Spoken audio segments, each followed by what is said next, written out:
The news you can count on. Mayport to Ponte Vedra Beach. The Island Times News Update begins right now. Here's Tom Patton. Welcome to the Island Times News Update. I'm Tom Patton. The Neptune Beach City Council will discuss and vote on Monday on an agreement that may finally mean an end to its dispute over tipping fees with the city of Jacksonville. The two cities have been at odds for years over fees that Jacksonville says Neptune Beach owes for dumping its trash in the county landfill. Mayor Harriet Pruitt has long argued that Jacksonville has not fulfilled its part of the interlocal agreement that was to provide services such as animal control to the beach community. Those differences appear to have been resolved, and in the agreement to be discussed Monday, the city would pay $385,000 for delinquent tipping fees within 60 days of finalization of the agreement, and then continue to pay tipping fees going forward. That number is down from about $500,000 originally requested by Jacksonville. Jacksonville will provide invoices for tipping fees that have accrued since January 1st of this year. Mayor Pruitt said that there will be some other compensation from Jacksonville as well. He's also going to provide up to at least $100,000 to revamp our lifeguard station, which is in bad need of repair. And also they're going to work with us on some other issues to provide some support. I know today I had a meeting with Mayor Curry and brought up the fact that I think because the county is growing in such leaps and bounds and everybody's coming out here at the beach, on weekends especially, certainly they could provide trash pickup on weekends, and he said that was something they would definitely look at. The tipping fees will be absorbed by the waste hauler under the contract to be awarded to either Waste Pro or Advanced Disposal, which is also on Monday night's agenda. Julia Fletcher, an Atlantic Beach resident and 13-year U.S. Navy veteran, has officially announced her candidacy for the congressional seat being vacated by retiring Ander Crenshaw. The district includes Jacksonville and the beaches, as well as Baker, Nassau, and a portion of St. Johns counties. Fletcher filed her campaign documents with the Duval County Supervisor of Elections and is a registered Republican. Fletcher served as an intelligence officer and was deployed in support of American efforts in Afghanistan and Iraq. She brings strong national defense credentials and leadership experience to the race. She's the only veteran seeking the seat, which has historically been viewed as a strong force and catalyst for the strength of Jacksonville's military presence. This is her first run for elected office. Fletcher said in a news release announcing her candidacy that she believes the nation's most critical priorities are securing our borders, national security and defense policy, and the lack of a united energy policy. If elected, she says these priorities will be her top focus, along with the economy and adoption of fiscally conservative policies in budgets and spending. Fletcher is entering a crowded Republican field for the 4th Congressional District. Among those who have filed for the seat are former Sheriff John Rutherford, former Jacksonville City Councilman and State Representative Lake Ray, and Tommy Hazouri, the son of the first post-consolidation mayor of Jacksonville. Democrat Eric Smith, also a former city councilman and state representative, has also announced that he will be a candidate for the seat. The city of Neptune Beach continues to be at odds with South Coast Capital over parking in Town Center. A draft of a revocable lease agreement will be considered at a workshop meeting of the Neptune Beach City Council Monday night, but language included in the agreement would only provide parking for those people attending city council meetings if available.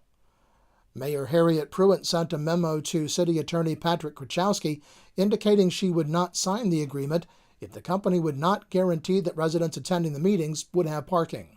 The council made a motion, and the motion was that he would provide parking. So because of the motion, I believe that Mr. Lovett needs to stand by the motion and either approve it or disapprove it. And if he does not want to provide parking, then I think it's time that we took our property back, our city easement that we've allowed him to use for the last, probably the last 25 or 30 years, and go ahead and put some parking there so that our citizens can use it for council meetings and certainly to be able to use it to go to the beach or the area. In a return memo, Krachowski responded, saying he did not have the authority to demand that South Coast Capital provide parking for city council meetings. The council will provide additional direction to Krachowski to continue the negotiations at their meeting Monday night. The National Hurricane Center has released its official forecast and says we should expect an average hurricane season, but forecast uncertainty in the climate signals that influence the formation of Atlantic storms make predicting this season particularly difficult.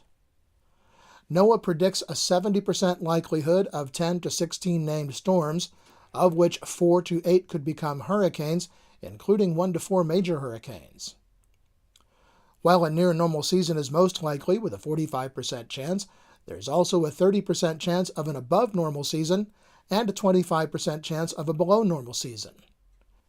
Included in the outlook is Hurricane Alex, a preseason storm that formed over the far eastern Atlantic in January, and Tropical Storm Bonnie, which brought heavy rains to the Carolinas over the Memorial Day weekend. The hurricane season runs through November 30th. Well, when we come back, the Beaches Police Department's Talk Memorial Day and look ahead to the 4th of July. This is the Island Times News Update.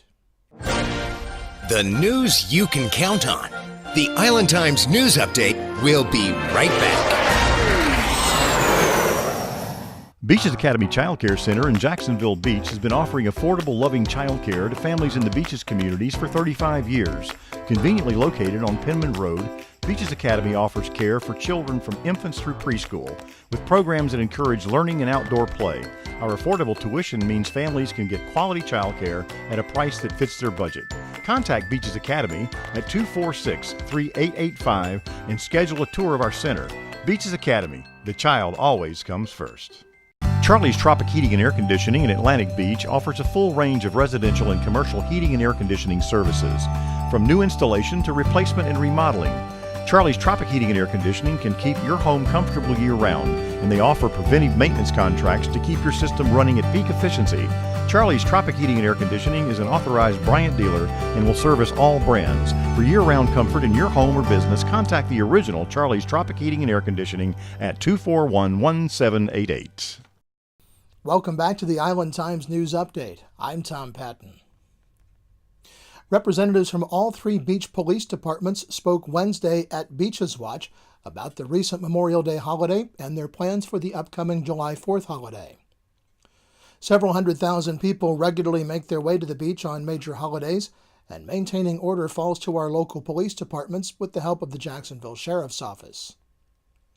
While the crowds were large over the holiday weekend, there was no repeat of the Memorial Day incident of 2013, when a pre-planned attack on an individual turned into a street brawl in Jacksonville Beach.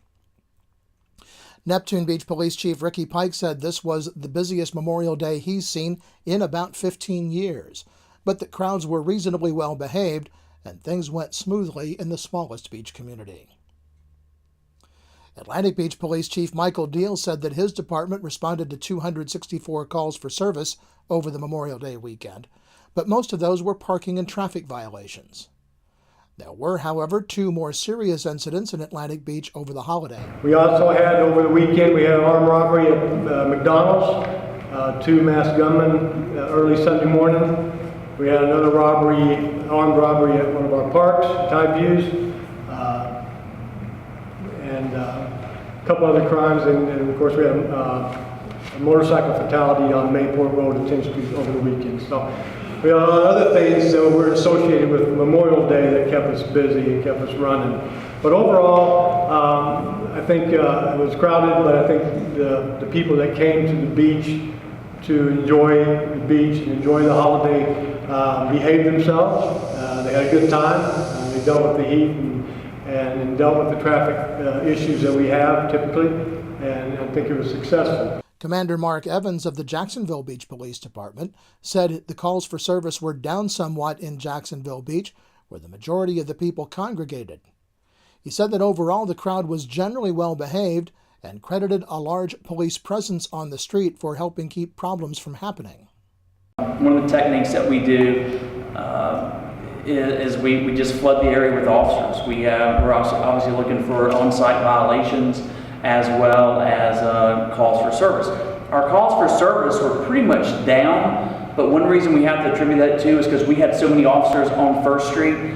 The traffic between Beach Boulevard all the way up to about 7th Avenue North was bumper to bumper, very slow moving. Officers are on segways, bicycles, and walking. When they see a violation, they don't have to be in a car to pull the car over. They actually walk right up to the car. That's how we made several of our drug arrests and a couple of our other charges.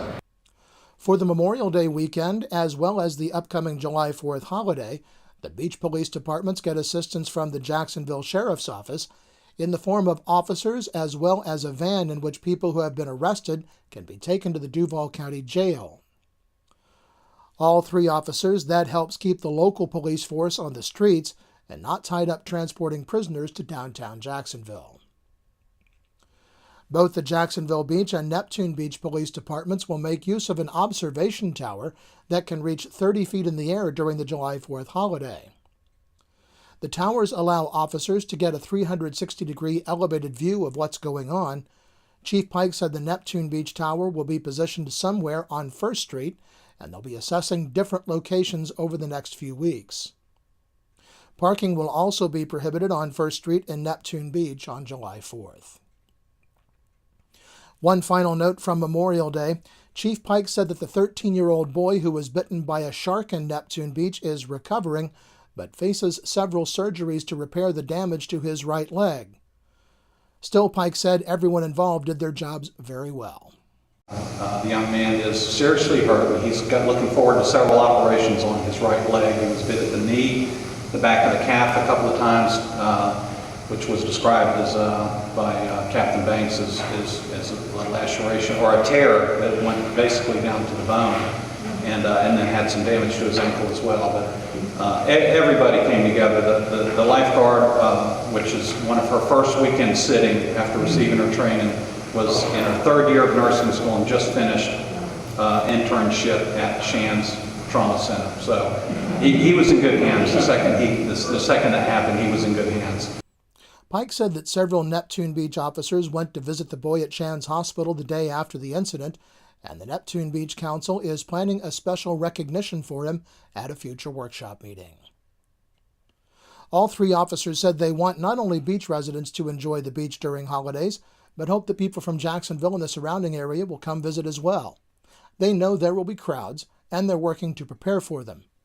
But if you come to the beach, please remember to respect our communities and obey the laws.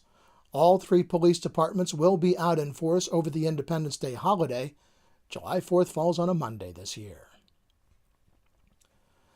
The City of Atlantic Beach is asking residents and other stakeholders and interested parties to fill out a survey concerning the proposed tax increment district and community redevelopment agency along Mayport Road. The online survey will be open for another few days and takes just a few minutes to complete. Atlantic Beach's first ever bocce ball tournament is coming. The tournament will be held next Saturday, June the 11th, on the beach between 18th and 19th Streets, so grab your friends, family, and neighbors, form teams or groups, or sign up as an individual to meet new friends. The tournament is open to all ages. Check-in begins at 8 a.m., with the tournament beginning at 8:30. There's a $50 individual registration fee, or $175 per team. Contact the Atlantic Beach Department of Recreation for more information. Next Sunday will be the first of the Jacksonville Beach Summer Jazz Concerts, as 3 bands will take the stage at the Seawalk Pavilion on June 12th. The Groove will open the concert at 5:30, followed by J.J. Sanseverino, and then Brian Simpson, Marion Meadows, and Elon Trotman headline the night as the Jazz All-Stars. The second concert of the series will be held in mid-July. The concerts are free. Bring a blanket or a lawn chair and enjoy an evening of jazz by the ocean. The news you can count on. Mayport to Ponte Vedra Beach, forecasting your beaches. This is your local look weather. The National Weather Service says we can expect a chance of showers and thunderstorms through the weekend and into the first of next week, with the best chance of rain on Monday and Monday night. Highs will be in the mid to upper 80s, with lows in the mid-70s. The Island Times is always digital, always free at www.theislandtimes.com. Like us on Facebook and follow us on Twitter to be the first to know about stories posted on the Island Times. I'm Tom Patton. Thanks for watching.